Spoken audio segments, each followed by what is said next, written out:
Welcome to Season 5 of Fulfilling Career Happy Life. I'm your host, Randi Roberts, Executive and Career Life Coach. This season, we're exploring one of the most misunderstood capabilities in leadership, courage. Not the dramatic kind, but the everyday courage to step into discomfort, speak up when it matters, make hard calls, and lead forward even when the path isn't clear. You'll hear from executives and coaches sharing real moments that tested them and shaped their careers.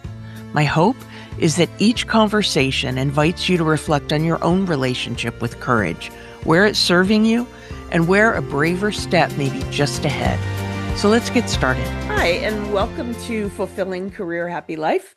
I am really happy about my conversation today. My guest is Dorothy Gemmell, who is someone our professional worlds have overlapped and we've been friends for many years.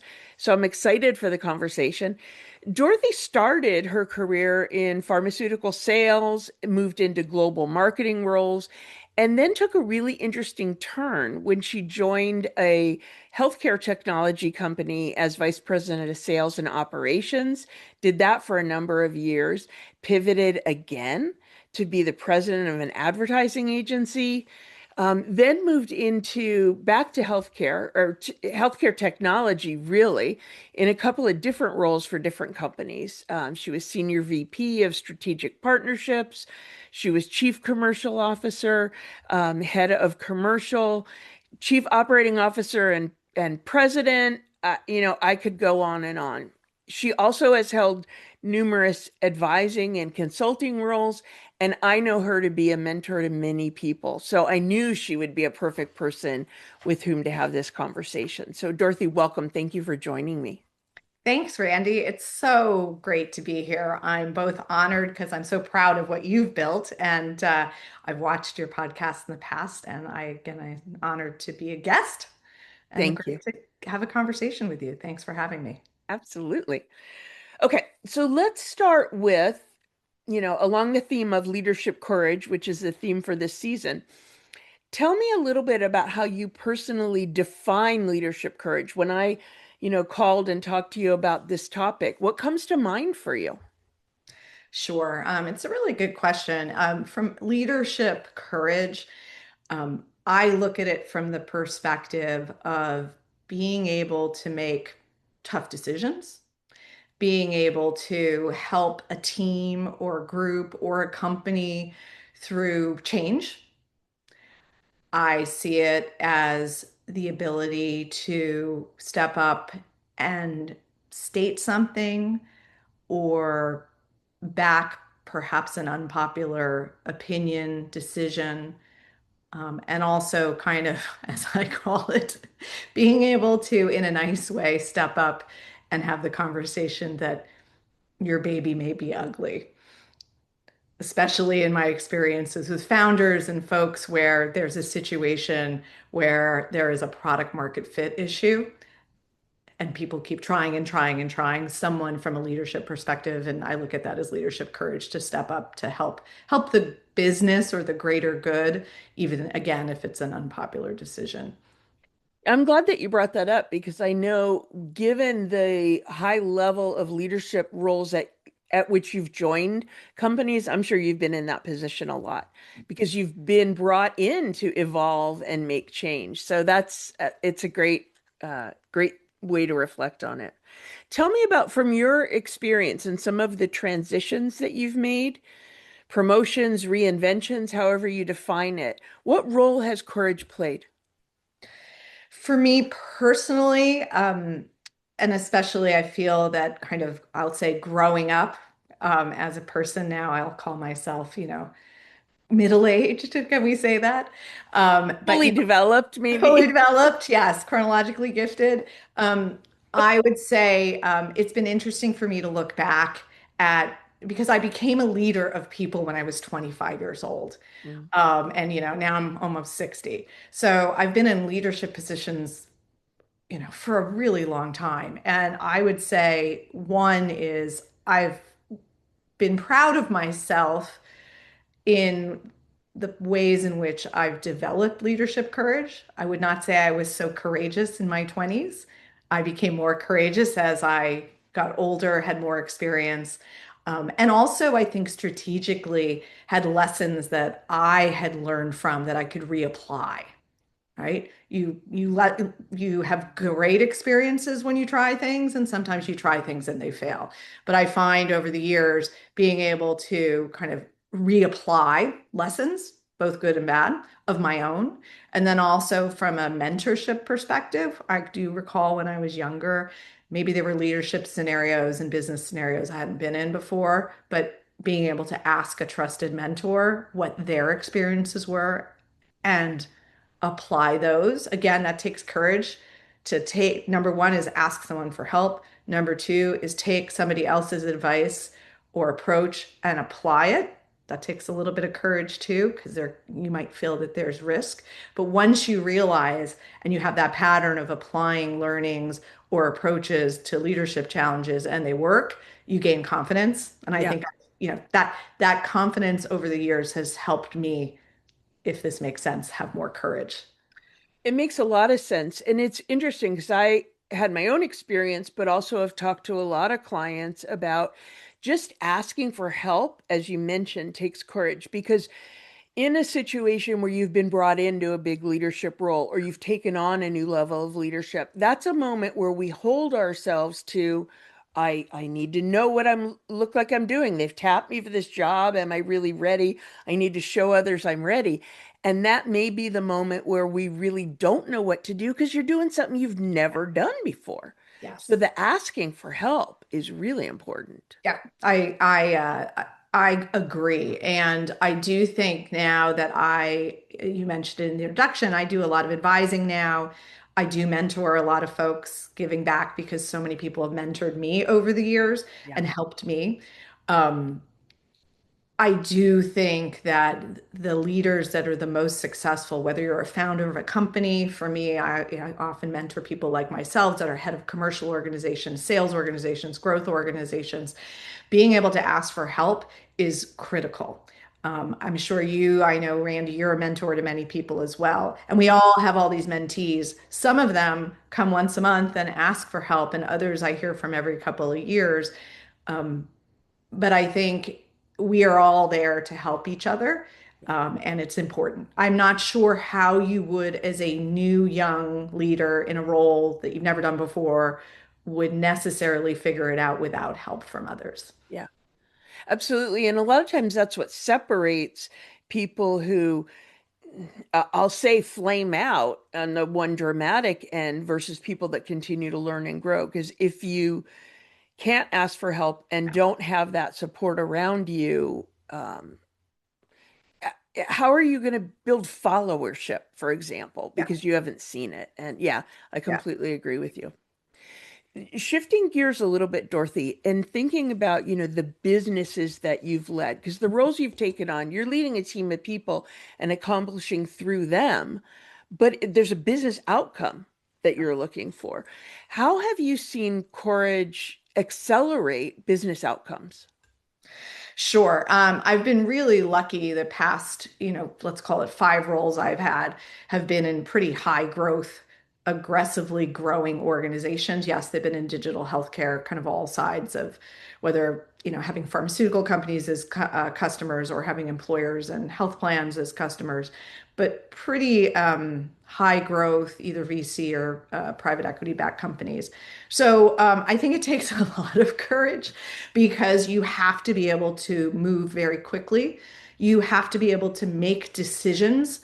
And I think you do have to take some risk. My opinion is if you're trying to hit revenue growth goals of over 20%, or let's call it double digits versus a company that's growing in single digits, there is a speed to execution that does require kind of courage because you have to take risks.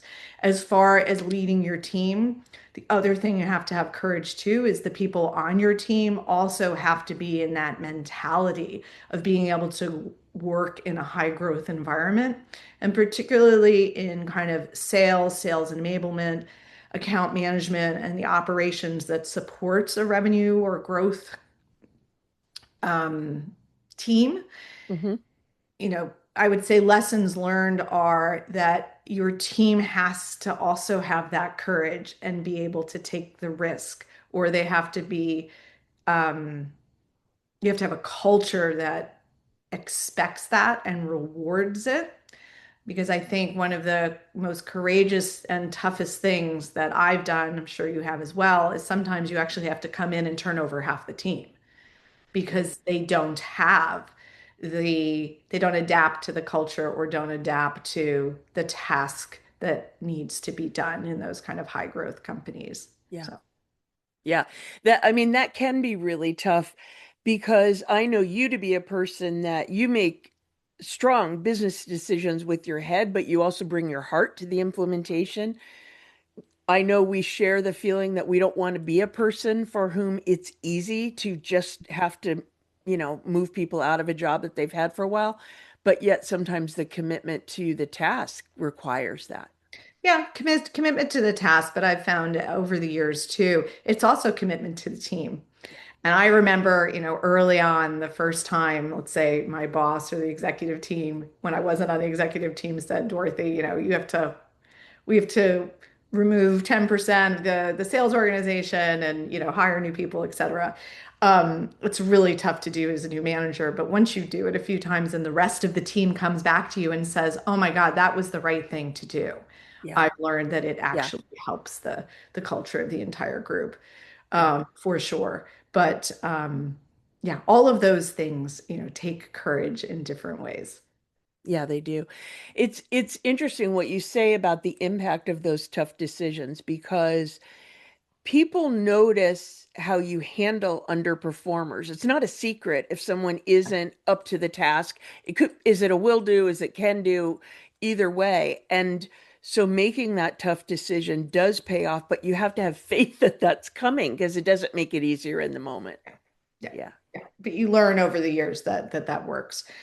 Similarly, I would say sometimes it takes courage as well when you're part of an executive team. This has happened to me a few times as well. You're part of the executive team leading a company, and it does take courage, especially if you're newer on that team too, to speak up about a problem, a situation, an opportunity, or to disagree with something from a kind of strategic path perspective. I've been part of leadership teams where the culture of the team and the company is to agree to disagree and to voice disagreement. That takes courage for people to step up and say things, Mhm. especially if, Randy, you were talking about it, and thank you. Like, yeah, I tend to also be the nice person. Right? So I've had to learn how to do that over time. Um, what I have seen is when I've been on executive teams where no one ever disagrees, no one ever, everybody goes along with consensus. Those are the companies that honestly I've been a part of that have not been successful. Yeah. The ones that have been successful is we have all of us on the executive team have surfaced issues or challenges or not agreed with certain things, quite frankly, and those companies have done much better. Yeah, it's such an important point and it goes to the culture. And somebody has to sort of step out and start it necessarily. But I remember when I was leading big teams, I saw a dynamic. We would have a brainstorming, and you think brainstorming is get all the ideas out. And sometimes what I saw in this one team that comes to mind is the first idea that came out, or the person that spoke the loudest, the group gravitated toward that idea, which may have been great or may not have been the best one. And I instituted a policy of there have to be three ideas on the board before we pick one. And Right. sometimes the third idea was, it's so funny. The example I was just going to come up with was the idea might be let's build a manufacturing facility on the moon. Because it was a ridiculous idea, but we had to have three, and sometimes it strengthened the other idea. Now there may be people working on that. I don't know. Mars, I maybe. can think of one, yeah, I can think of one person that might be. Exactly. All Yeah. right. So let's think about it the other way. And I think I know where you may go with this, but think about where a lack of courage really slowed business down. Yeah, I can definitely think of one example for sure that I kind of lived through and others did as well. So it was interesting. I took a role for the first time leading a commercial organization where the company was based on the West Coast a number of years ago. I've now done the West Coast thing twice. Hmm. And I had to learn that leading people, both my own teams and then cross-functionally across the company, was very different than leading kind of in an East Coast company. There's just it's a different culture. It also was my first time being part of a tech company.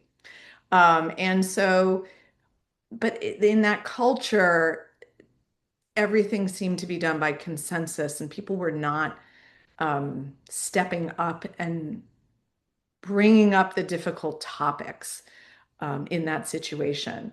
And for myself at one point, and I had to learn from this because I was used to being a little more direct. And I'd come from a culture previously where we did agree to disagree, and we brought up things in executive team. So, I joined, came out there, and I was, East Coast, New York, Dorothy. And I did have the courage to kind of speak up and say, why are we doing this? How about if we try this? And I felt that I was being, bringing this up in a nice way, but I was given feedback that I was being a little too direct.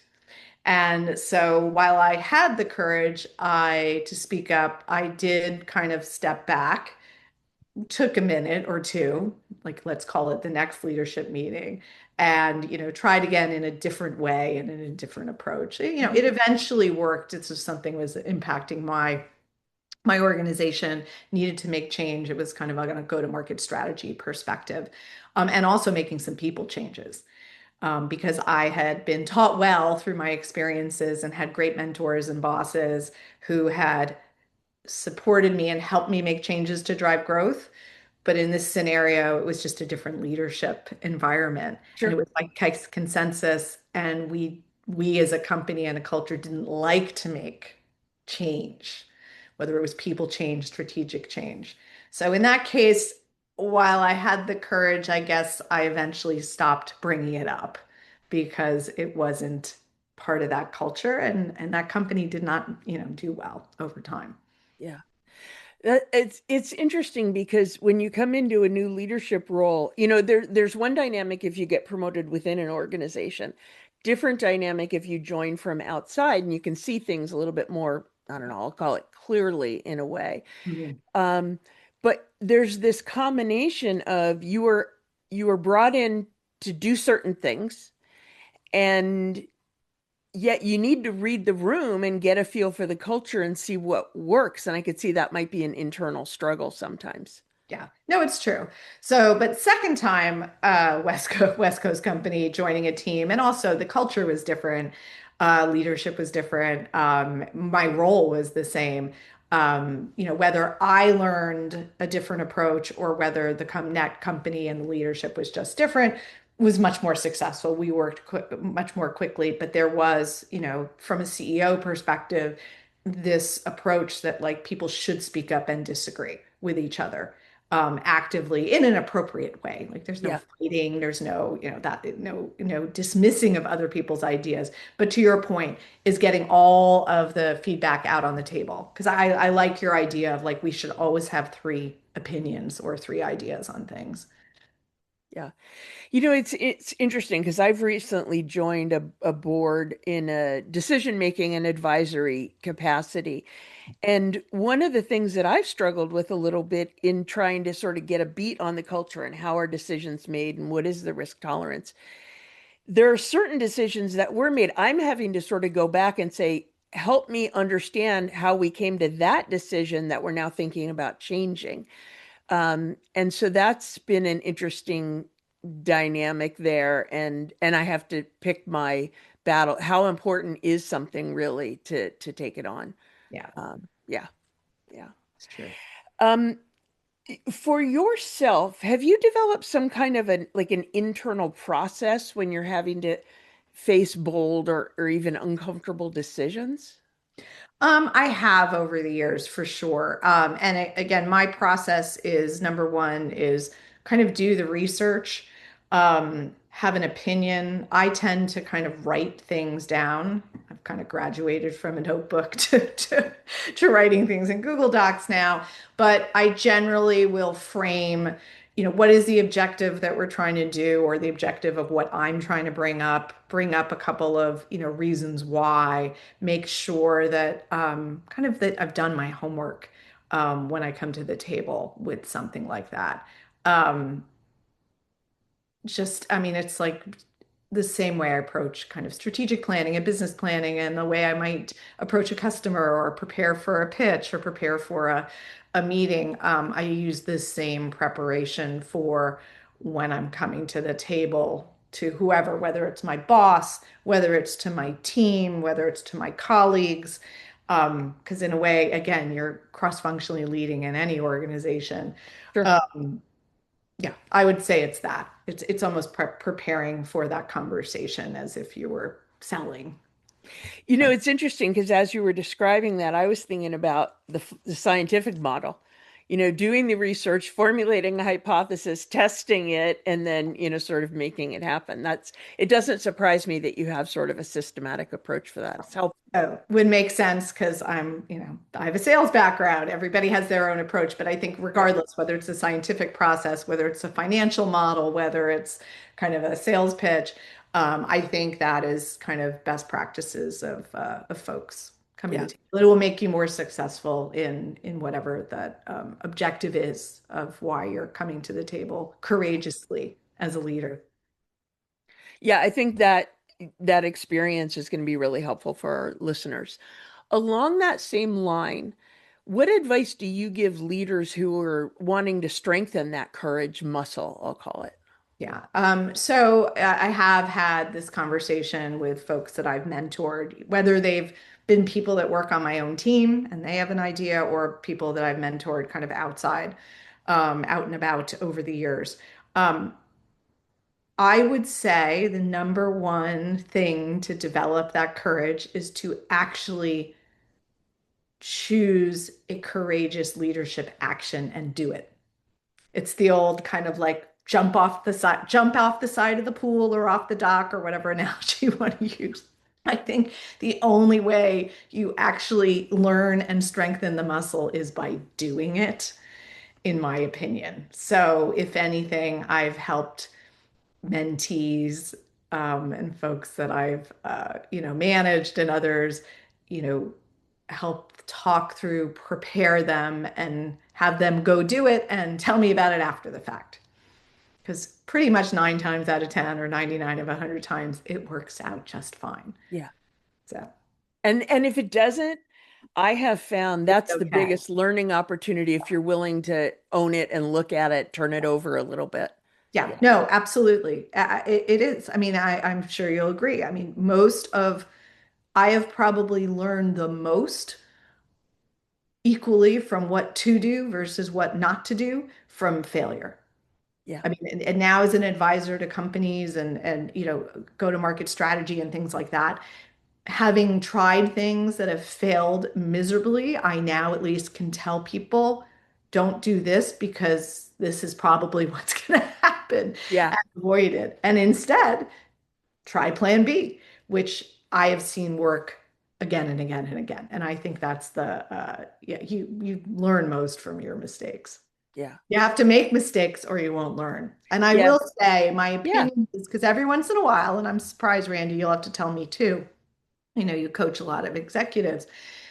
I still run into senior leaders who are very inflexible, walk into a team, all of a sudden, a lot of, because they kind of say, do this my way, like my way or the highway, very inflexible, don't listen, and they really shut down an entire team's courage, right? Leadership courage to step up.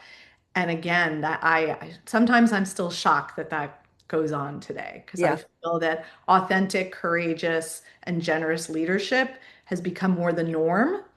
When I was in my 20s and I looked, starting my career, and looked up at all the bosses and managers and everything else, it was a very hierarchical and, not generous, authentic, et cetera, leader, except for a few of them. and they really stood out. But I feel that leadership has changed over the years, leadership and management styles. But I'm Yeah. still shocked every once in a while when I run into one of those leaders that doesn't exemplify best practices.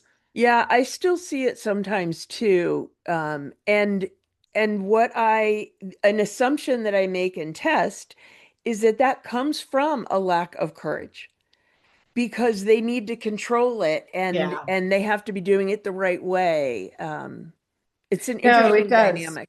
It does, and I'm sure that you and others in your field are sent those people sometimes to coach them. Yeah. Yes, and that does make sense. It's interesting because yes, I have coached people like that, but I would say more often I coach people that are impacted by people like that. Mm, Because a lot of times people with that dynamic, you mentioned early on, it's important to ask for help and have support around you. And a lot of times those people can't or won't look at themselves. And self-awareness is what right. enables us to keep growing. Yeah.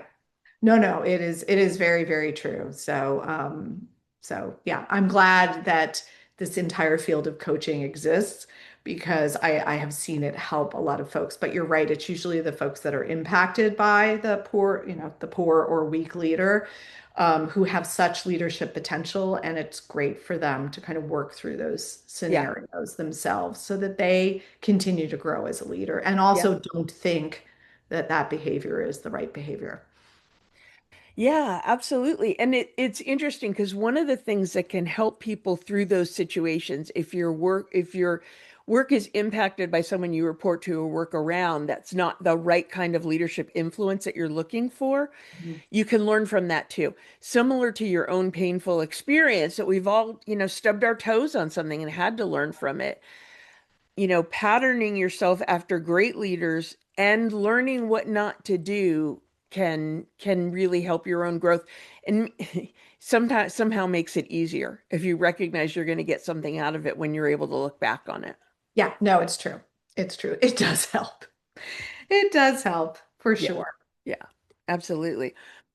Dorothy, thank you so much. We've covered a lot of grounds, starting with your decision making process and how you build the support around you and what you've learned through the moves that you've made, um, and the advice that you give to folks that you're mentoring and bringing up.